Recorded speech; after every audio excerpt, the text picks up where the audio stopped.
नमस्कार दोस्तों, स्वागत है आपका हमारे channel all in one classes में। तो सबसे पहले आप हमारे वीडियो को लाइक कीजिए और शेयर कीजिए, और अगर अभी तक हमारे चैनल को आपने सब्सक्राइब नहीं किया है तो सबसे पहले सब्सक्राइब कर दीजिए। तो कल हमने डिस्कस किया था उच्चारण स्थान के विषय में।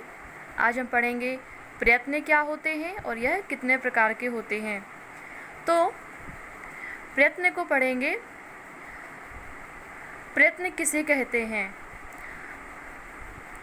प्रयत्न, अगर हम किसी वर्ण को उच्चारण करते हैं तो उच्चारण करने में जो हमें प्रयास करना पड़ता है उसी को हम यत्न कहते हैं। वही क्या होता है? प्रयत्न होता है। जिस वर्ण को हम उच्चारण करते हैं, उच्चारण करने में जो हमें यत्न लगाना पड़ता है, जो हमें यत्न करना पड़ता है, वही कहलाता है प्रयत्न। प्रयत्न के दो प्रकार होते हैं। पहला है अभ्यंतर और दूसरा है बाह्य। अभ्यंतर प्रयत्न के 5 प्रकार होते हैं और बाह्य प्रयत्न के 11 प्रकार होते हैं। अभ्यंतर प्रयत्न में सबसे पहले स्पष्ट प्रयत्न आता है। तो स्पष्ट प्रयत्न में कितने वर्ण होते हैं और कहाँ से कहाँ तक के वर्ण इसमें आते हैं, तो देखते हैं। क वर्ग से म वर्ग तक के जो वर्ण आते हैं, जैसे क वर्ग में 5 वर्ण और च वर्ग में 5 वर्ण, क वर्ग, च वर्ग, प वर्ग, इन सब वर्णों को, क वर्ग से म तक के वर्णों को हम स्पष्ट प्रयत्न में उच्चारण करेंगे। दूसरा है ईषद स्पष्ट। ईषद स्पष्ट में य, र, ल, व ये यण वर्ण मतलब अंतःस्थ वर्ण आते हैं। दूसरा है ईषद। तीसरा है ईषद विवृत। ईषद विवृत में ये श, श, स और ह ये सूक्ष्म वर्ण आते हैं। अब आ जाएंगे विवृत। विवृत में सभी प्रकार के स्वर आते हैं। जो 13 प्रकार के स्वर हैं, आ से औ तक, आ, ई, उ, ऋ, ए, ओ, औ। तो 13 प्रकार के स्वर विवृत में आएंगे। पांचवा है संवृत। संवृत में ऋस्व का आ प्रयोग होगा, ऋस्व का आ का प्रयोग होगा। अब देखते हैं बाह्य प्रयत्न। बाह्य प्रयत्न कितने प्रकार के होते हैं? 11 प्रकार के होते हैं। तो विवार, श्वास, अघोष, इसमें देखते हैं कौन कौन से वर्ण का प्रयोग होगा। तो विवार, श्वास, अघोष में वर्ग के पहला दूसरा वर्ण का प्रयोग होगा। जैसे क और दूसरा वर्ण क्या आएगा? ख। और च वर्ग में च, दूसरा वर्ण आएगा छ। और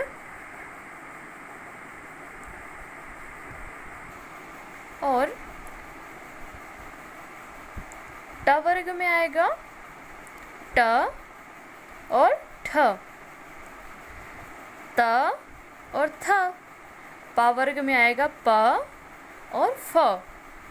और श, श, सा का प्रयोग विवार, श्वास और अघोष में होगा। अब आ जाएंगे संवार, नाद और घोष। इसमें देखते हैं वर्ग का तीसरा, चौथा, पांचवा वर्ण आएगा। जैसे ग और तीसरा वर्ण क्या आएगा? चौथा वर्ण आएगा घ। तो तीसरा वर्ण आएगा ग और चौथा वर्ण आएगा ज। ऐसे ही झ और य। तो तीसरा, चौथा और पांचवा वर्ण संवार, नाद और घोष में आएगा। अब और इसमें य, र, ल, वा का प्रयोग भी होगा। अब देखते हैं अल्प प्राण। अल्प प्राण में वर्ग का पहला, दूसरा, पहला, तीसरा और पांचवा वर्ण, जैसे क, ये पहला वर्ण, तीसरा वर्ण क्या आएगा ग, और पांचवा वर्ण इसका क वर्ग का अंग। अब देखते हैं च वर्ग में पहला वर्ण आएगा च, दूसरा आएगा ज और पांचवा आएगा य। इसके बाद ट वर्ग में देखते हैं तो आएगा ट, ड़, ण और त वर्ग में देखते हैं तो ऐसे ही त वर्ग के भी पहला, तीसरा और पांचवा वर्ण आएगा। इसके बाद इसमें भी य, र, ल, व ये अंतःस्थ वर्ण आएंगे। अब हम देखते हैं महाप्राण। तो महाप्राण में वर्ग का दूसरा, चौथा वर्ण का प्रयोग होगा, जैसे ख, ये दूसरा वर्ण है क वर्ग का, फिर चौथा वर्ण क्या आएगा घ। ऐसे ही छ, झ और ठ आदि क वर्ग, च वर्ग, त वर्ग, प वर्ग में दूसरा और चौथे वर्ण का महाप्राण में प्रयोग होगा। और सुउष्म वर्ण का भी इसमें श, श, स, ह ये तीनों सकार का प्रयोग भी इनमें होगा। अब देखते हैं उदात्त, अनुदात्त और स्वरित। उदात्त, अनुदात्त, स्वरित, इनमें सभी 13 प्रकार के स्वर का प्रयोग होगा।